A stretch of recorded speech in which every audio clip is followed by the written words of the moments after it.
آپ کو پہاڑوں میں سے ایک پہاڑ تو وہاں پہ بہت سے ہیں، لیکن مخصوص جگہ خدا اسے بتانا چاہ رہا ہے، وہاں پر لے کر جانا چاہ رہا ہے۔ اور خدا نے جس مقام پر اس کو پہنچایا، جب وہ وہاں پر پہنچتا ہے، وہاں پر پہنچ کر وہ ایک مذبح بنانے کی کوشش کرتا ہے، اور وہاں پر ایک مذبح بنایا گیا۔ مذبح بنانے کے بعد اس نے لکڑیاں چننے کے بعد اپنے بیٹے کے ہاتھ اور پاؤں دونوں باندھ کر جب اوپر رکھا تو آواز کیا آئی؟ ہاتھ میں جب چھری ہے تو کیا آواز آئی؟ کیا آواز آئی؟ اے ابراہیم، اے ابراہیم، اے ابراہیم، اپنا ہاتھ روک لے، یہ چھری جو ہے یہ تیرے بیٹے کے اوپر نہیں چلے گی، اپنے پیچھے مڑ کر دیکھ۔ جب اس نے پیچھے نگاہ کی تو دیکھتا ہے کہ ایک برہ، کیا دیکھتا ہے وہ؟ ایک برہ، جس کے سینگ کہاں پہ ہیں؟ جھاڑی پہ اٹکے ہوئے ہیں۔ کہتا ہے کہ یہ دیکھ، یہاں پر تیرا بیٹا نہیں، یہاں پر میرا بیٹا برے کے طور پر قربان ہوگا، اور لے اس برے کو قربان کر۔ اب ایسی جگہ جہاں پہ چڑھنا مشکل ہے، جہاں پہ نہ پانی ہے نہ کوئی چیز ہے، لیکن وہاں پر خدا نے ابراہیم کے لیے برہ مہیا کیا۔ اگر آپ اس کو پیدائش کی کتاب اس کا 22 باب اور اس کی 14 آیت کو تلاوت کریں تو دیکھیں ابراہیم نے پھر اس مقام کا، کس کا؟ اس جگہ کا جہاں پر خدا نے اس کو اپنے بیٹے کی قربانی کے لیے کہا تھا، اس کا نام پھر کیا رکھا؟ اور ابراہیم نے اس مقام کا نام یہوہ یری رکھا۔ کیا نام رکھا جی؟ یہوہ یری۔ اب ہم دیکھتے ہیں کہ موریا جو ہے یہ بیسیکلی عبرانی زبان کا لفظ ہے۔ کیا لفظ ہے جی؟ موریا کس زبان کا لفظ ہے؟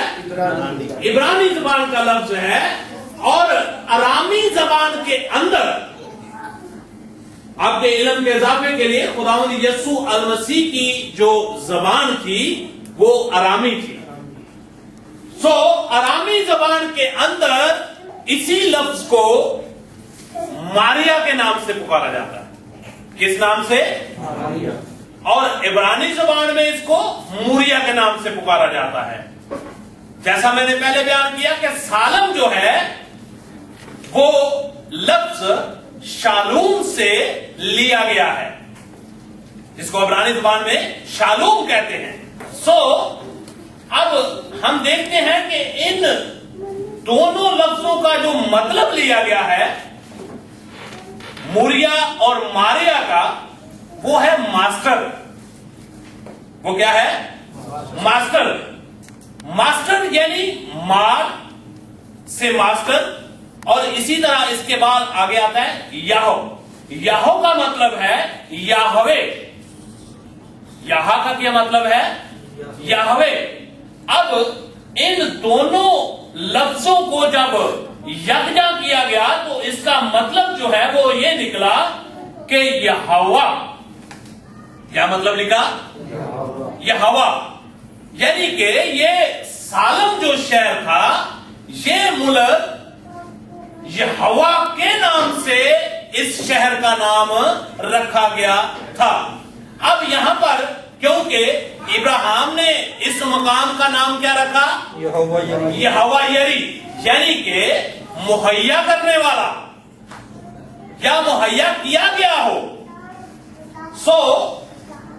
اور ملک صدق نے اس کا نام کیا رکھا ہوا تھا؟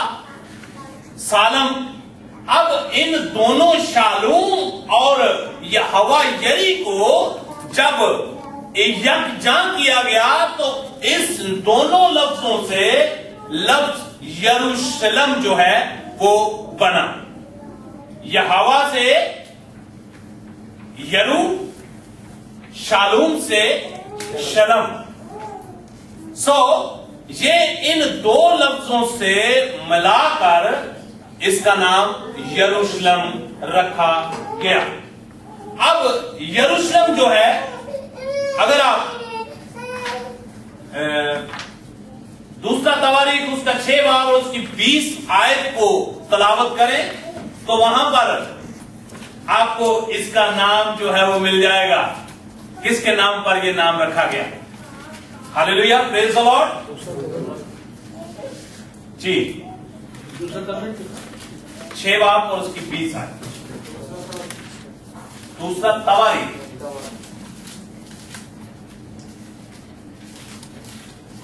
ताकि तेरी आंखें इस घर की तरफ यानी उसी जगह की तरफ जिसकी बाबत तूने फरमाया कि मैं अपना नाम वहां रखूंगा। मैं अपना नाम कहां पर रखूंगा? मैं अपना नाम वहां पर। अगर आप इसकी 19 और 20 और 21 आयत बाद में आप तलावत कर सकते हैं, बाद में आपको इसकी सारी समझ लग जाएगी। अगर आप यहोवा यशवा की किताब उसका 10 बाब और उसकी पहली आयत को तलावत करें, जी, यशवा 10 बाब उसकी पहली आयत।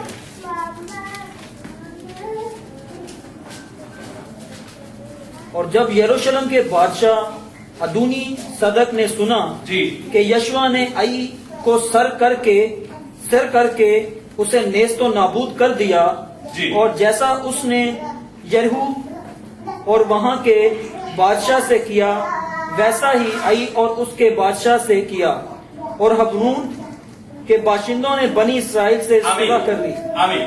यरूशलेम के बादशाह ने, यानी कि यरूशलेम के अंदर फिर बहुत सी कौमें जो हैं वो आकर बसने लगी, जिसमें ज्यादातर लोग जो थे वो यबूसी थे। कौन से लोग थे? यबूसी। और इस जगह जहां पर यरूशलेम शहर के दरमियान में हैकल तमीर की गई, ये एक शख्स यबूसी ही था जिससे दाऊद बादशाह ने इस खेत को पैसे देकर खरीदा था। आगे जाकर हम देखते हैं। आप यबूसियों के बारे में देखना चाहते हैं तो यशवा की किताब उसका 15 बाब और उसकी 63 आयत के अंदर ये बात लिखी हुई है। जल्दी से पढ़ दें इस आयत को। 15 बाब और उसकी 63 आयत। और यबूसियों को जो यरूशलेम के बशिंदे थे, यरूशलेम के बशिंदे थे, बनी यहूदा निकाल ना सके। बड़ी यहूदा उनको वहां से निकाल ना सके। सो यबूसी बनी यहूदा के साथ आज के दिन तक यरूशलेम में बसे हुए हैं। यहां पर बसे हुए हैं। कज़ाब की किताब उसका 1 बाब और उसकी 21 आयत।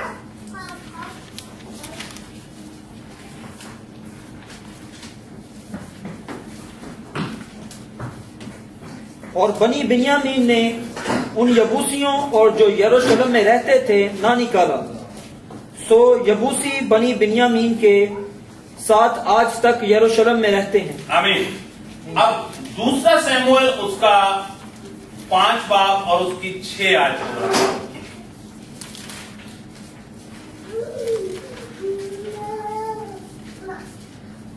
फिर बादशाह और उसके लोग यरूशलेम को यबूसियों पर जो उस मुल्क के बाशिंदे थे चढ़ाई करने लगे। यहां पर हम देखते हैं, अगर आप इसको जाके घर में बाद में गौर से पढ़िएगा इस पूरे बाब को, तो आपको मिल जाएगा कि दाऊद बादशाह ने फिर इन यबूसियों से के साथ जंग भी की, उनके ऊपर हमला भी किया। यबूसी ये समझते थे कि जब तक इनके साथ कोई लवले लंगड़े लोग हैं वो आप पर हमला नहीं कर सकते। इसको आप बाद में पढ़ सकते हैं। आगे हम चलते हैं, आगे देखते हैं दूसरा तवारीख और उसका 3 बाब और उसकी पहली आयत। गौरतलब आयत है, जरा गौर से तलावत कीजिए और सुनिएगा। 3 बाब और उसकी पहली आयत। और सुलेमान यरूशलेम में कोहे मोरिया पर कहां पर जी? कोहे मोरिया पर। हाँ जी, आगे। जहां उसके बाप दाऊद ने रवायत देखी जी, उसी जगह से जिसे दाऊद ने तैयारी करके मुकर्रर किया, यानी अरनान जबूसी के खलियान